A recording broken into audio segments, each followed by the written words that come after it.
My name is James Sexton and welcome to Sexton Glover Watts. 33 years ago, my wife and I started Sexton Glover Real Estate. Since then, my brother joined us and it's been a terrifically good, enjoyable time. We were born in Mount Barker, so we know the area. We're tied up in farming. Over that time, we've probably done nearly 20,000 transactions of real estate, from major farms down to small little houses, small blocks. So we started off at 31 Gawler Street, the original old first purpose-built butcher shop. We love historic properties, that's why we do that.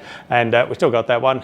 Currently we have Main Hair in there, prominent location that many years ago we bought this property, restored it, and then it got sold when we did some other things. However, we thoroughly enjoy the location here and it gives us lots of space for all our staff. So we grew up here, we worked here, and we just know everything about the hills.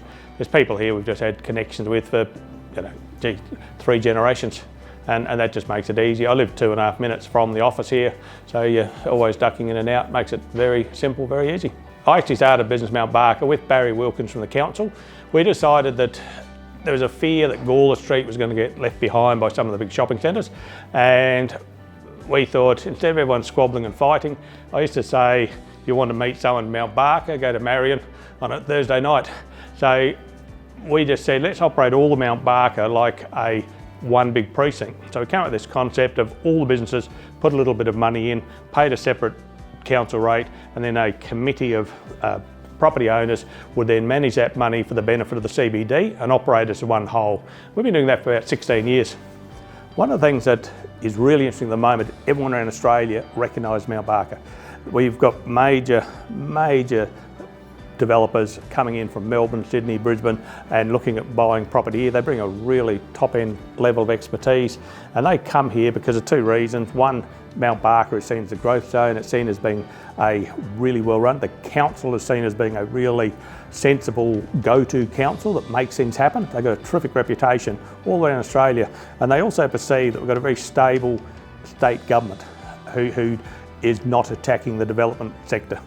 What I really like now is we're selling properties to grandchildren who we sold 3 generations, sold the grandparents and sold their parents and helped them out like that.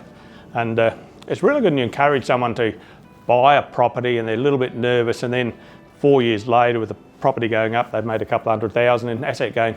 That was pretty good. The challenges at the moment are the younger couples getting into some of the properties. They're getting harder.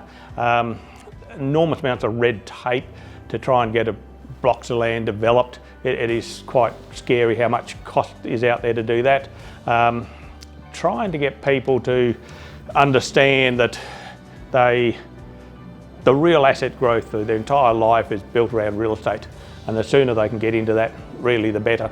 And I think that's the combined incomes of a couple is quite strong, so that's still happening, but also letting people don't overspend when they first buy, just get into something and then work up from there.